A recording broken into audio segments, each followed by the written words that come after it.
Thank you. Two terrific presentations. And you can see how the things that we talked about yesterday and today are so very much intertwined. The demographic impact, what's going on in China. One of the things that Professor Tsai mentioned was this term leftover women. And there's a great book about the subject, but we also have on our website a film that was produced by one Chinese student, one student from Communication University of China, and one student from USC. And they went to Zhongshan Gongyuan, the Sun Yat-sen Park in Beijing, where on the weekend there's a marriage market where people are busy advertising and that sort of thing. And they did some interviews, and including parents who were there trying to match their offspring up with someone. And the name of that particular film is Leftover Park. But it also touches, interestingly enough, on something that Stan Rosen mentioned, which was the popularity of Putin in China. And we've had pollsters speak at USC about this, especially in 4th and 5th tier cities. Putin is described as a real man.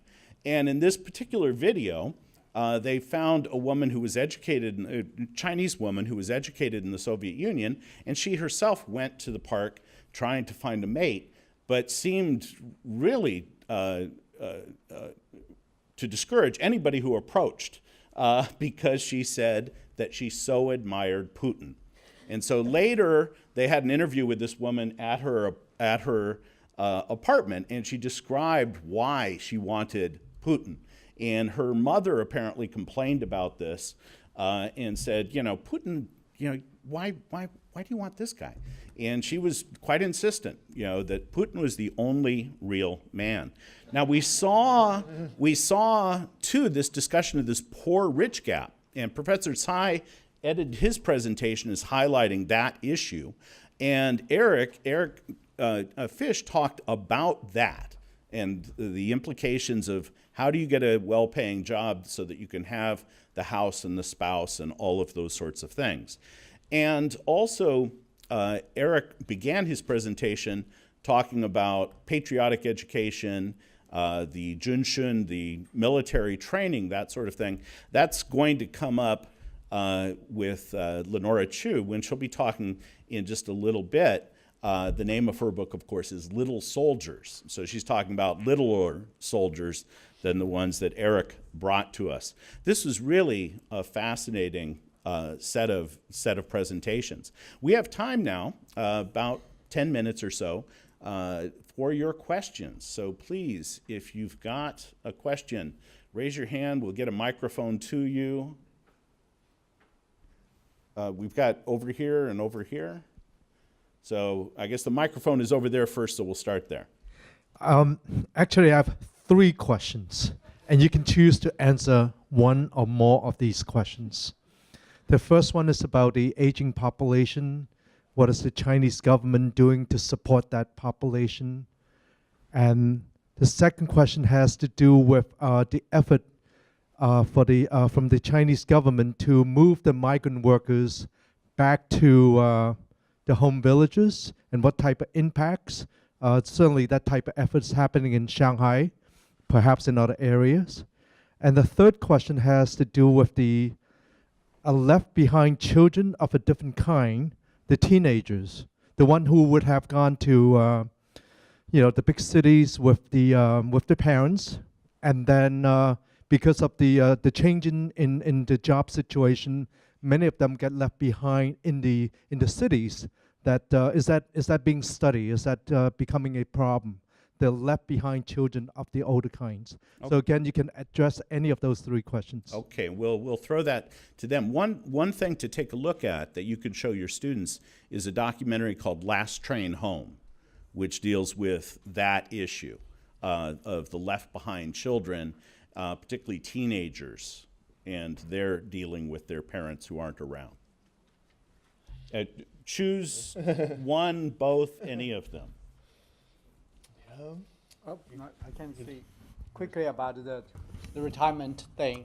So Chinese government has expanded its basic retirement system to entire country, now covering almost everyone. Basically, people like my father, he was a farmer. not get some kind of very modest pension, $10 a month, something like that. But that's basically for psychological well-being. People, they actually bought lots of support from the government. But in terms of real economic burden, it's still on the family side. And if you look at demography, that government can only act as a middleman. And if you don't have enough income coming from the working population, government can only shift around that much. So the demographic future is very bleak. Yeah, the dependency ratio is not bright for China. I take a stab at the left behind children in the cities. I haven't done a whole lot of work on this, but I know that is a big problem. A lot of families do bring their kids to the cities when they migrate to urban areas, and it's just a completely unequal system for their kids. If they're allowed to get into the actual local schools, a lot of the times the kids, which might have a very different dialect than the city that they're in, really struggle. There's a lot of discrimination within the schools, even from the teachers a lot of the times. Very often they have to have their own separate migrant schools, which are of course much lower quality, in a lot of cases illegal. In some cities, like Beijing especially, has tried to sweep out and demolish a lot of these migrant schools just to kind of discourage too much population from coming to the city. But it's very kind of harsh on these families. So yeah, this hukou system makes it very difficult for people to deal with this situation. The kids are really at a disadvantage, and if they're left behind in the countryside, the education is probably even worse in that situation. And there have been studies on this that show left behind children develop much slower, end up with a big kind of psychological and educational disadvantage compared to other kids. So yeah, this is a huge problem. Yeah, scholars at our School of Social Work at USC have done a lot on that, the psychological well-being, and the efforts that some organizations have been trying to make in that realm. But a lot of big questions. There's a scholar here at Stanford, classmate of mine, Matt Sommer, who argues, for example, with regard to the gender imbalance, that polygyny may be part of the solution. Now, if you're like me, you don't know what that means. When he first said that, I said, "You're mispronouncing polygamy?" And he said, "No, polygyny." And his argument is that in poor areas in China, in the Qing dynasty, the time period he studies, that polygyny was at least as common as polygamy. Polygyny is one woman, several men. Okay, that response on the part of poor populations. He hasn't won over the field yet with this argument, let alone winning over the male population. We had a question here. Yeah, I try to teach the idea of causation versus correlation with my students, and a lot of the data that you show would be good for that lesson. But how do you teach the concept of less children with the idea of increasing middle classes, increasing access to birth control and contraceptives, increasing globalization and increasing urbanization, and talk about correlation and causation, and how would you recommend a teacher do that? And then the second question is, there was a graph that showed the decrease in birth rates of males and females, but it didn't show that there were higher amounts of males and females for the last 10 years. I just wasn't sure how that went with the information you were presenting. Okay, so the second question first, it's easy because the sex ratio is skewed towards male, so there are more males in the population as starting from this. And actually China's infant mortality is still skewed against female. So we don't have direct evidence, very few direct evidence of female infanticide, but mistreatment is still happening. So it should be the case female have lower infant mortality rate, but in China still in par or higher infant mortality rate. The second question is a great question. The first question is, but it's a tough question. Causation is very difficult to get, and sometimes you have to, first, if we teach, you have to have a time difference. Cause has to come first, but oftentimes you have the cross-sectional data. What can you do with that? So we often rely on the logic.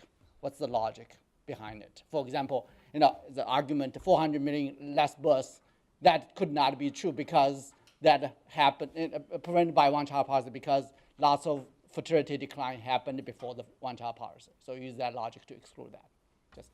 You know, one of the striking things with regard to this rich-poor gap and the birth ratio, research out in the most developed area of China, the area around Shanghai, shows that they've done these surveys with, you know, asking people, would you like to have a second child, a third child, that sort of thing. And the difference is really quite remarkable. In the United States, immigrant populations have greater fertility rates. And the more education you have, the less children, fewer children you have. In this area, in the Jiangnan area, just the opposite. The, people who have migrated from the countryside to the city, they know how impossible it is to raise a child financially. They don't want to have a second kid, whereas the better educated, more affluent, they're willing to consider it. Whether or not they actually act on it, it's a whole separate question. Please, this gentleman, and then we'll come up here, okay? Yes. I had a question regarding the attitudes of millennials. I'm kind of actually blown away by the number of parallels we have with, American kids, including like living in squalor, which kind of still do. But my big question is, are those changes, which are so very similar to America, we could make the suggestion that maybe in the future we're going to be much closer in cultures, much closer in similar values and attitudes. But what kind of chances does that have of translating into power, since the Communist Party has its own deal going on, since it's top down and they almost choose their successor? What is the... Not almost. Not almost. In a democracy, the kids of those attitudes are eventually going to become presidents and senators. But what are the chances of those kids and those attitudes actually gaining power? Or are they always going to be isolated, and only those that really toe the party line, are they ever going to descend to power? And is there going to be an even greater gap between the values of the majority of and the values of the Communist Party that rules China? It's a really big question. Hard to answer, but one of the things I did look at was young people like going into civil service and trying to go into government. And it seemed that the ones that kind of went in with the attitude like, I'm going to get into the system and be a force for good, for pushing it in a positive direction, those people got disillusioned very quickly. And kind of basically, a lot of what I saw was kind of the Serpico problem. If you get into the system and you try to change anything, you're going to have a target on your back. And so most people kind of... And there's no millennial that's ever heard of Serpico. Right. Yeah, good point. The police officer in the 60s who tried to clean up the branch that he was in, and everybody hated him, basically. But yeah, where basically you kind of have the options set in front of you, be completely isolated or worse, purged, or become part of the system that's broken the way it is, perpetuate it. So I don't see, and I mean, they're quite thorough in vetting people to put in any kind of leadership position. They're consciously trying to avoid getting a Gorbachev, for instance, into the system. There's all kinds of warnings against how that completely destroyed Russia. So I think I'm pretty pessimistic that in the leadership structure itself, that some of these people with more open values are, I mean, there are people like that in the system. I'm just kind of pessimistic things are going in the opposite direction right now. But on the other hand, you have seen some very real gains made from grassroots pushing of things in different directions, like feminist movements in recent years. You can trace real movements that they've made, and there was a new anti-domestic violence law that came out a couple of years ago that I think very much came from public pressure. So there is that grassroots pressure that does bleed into policy and pushes things in a progressive direction.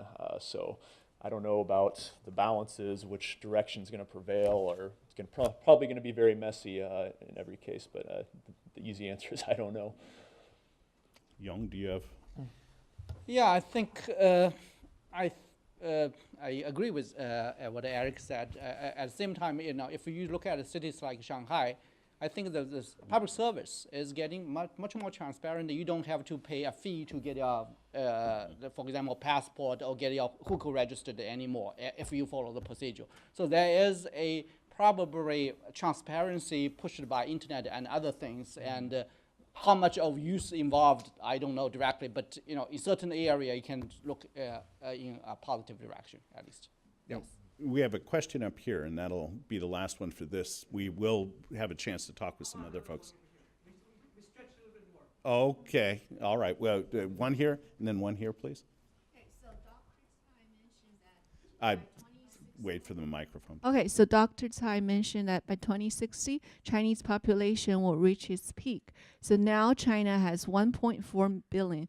So do you have estimation by then how much? Okay, so that's actually, just want to clarify, the peak of the, what I presented was the peak of aging. It's not a peak of population size. Peak of population size will reach probably in the next 10, 15 years, and it will be below 1.45 billion. So Less than India, Yeah, less than India. please. My question is for Eric, because in your speech you said 62% of China's religion believers between 16 to 49. I'm a post-90s and I received education in China. And the education in China is, and they want young people to believe in community party. And they do not allow you to believe in any other religion. If you believe in other religions, then you cannot join the community party. And the popular situation I see is most young people, they do not have religion. I mean, my generation. So I want to elaborate a little bit about your research on this. Well, that's true. I mean, if you the percentage I showed was if you take people that are religious believers, the bulk is among young people. But you're right. If you look at young people as the sample size, most still aren't religious. Well, and that was like what 16 to 49. Well, it was a huge.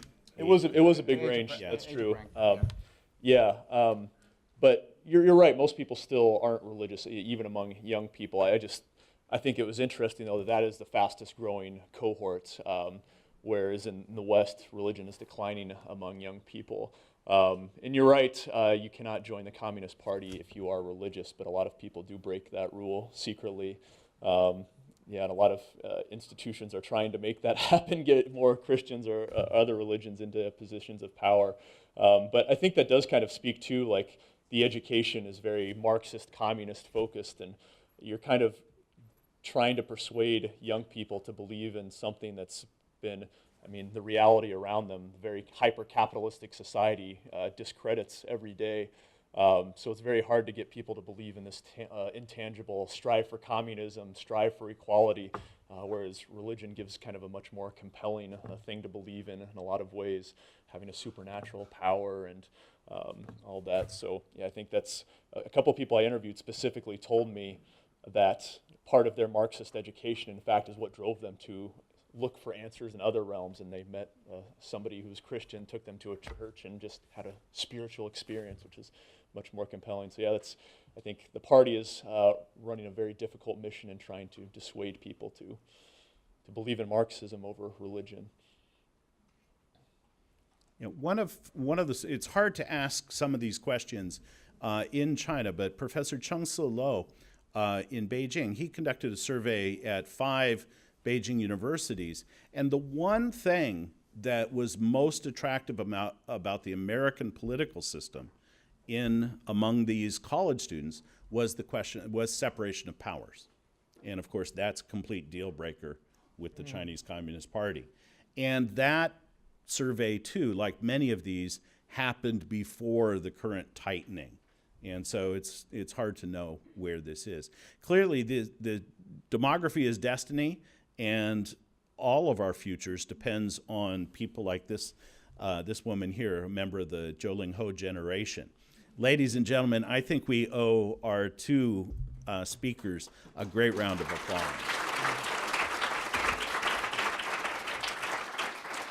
And we owe all of you our thanks for, stay tuned, this is coming, okay? You'll learn about the watermelon baby in just a minute. But ladies and gentlemen, we've got a break. We've got a couple more speakers coming your way, and then of course much more discussion about the main point of all of this. What are you going to do with your students? Okay, let's brainstorm on that. Back in 10 minutes? Okay, thank you.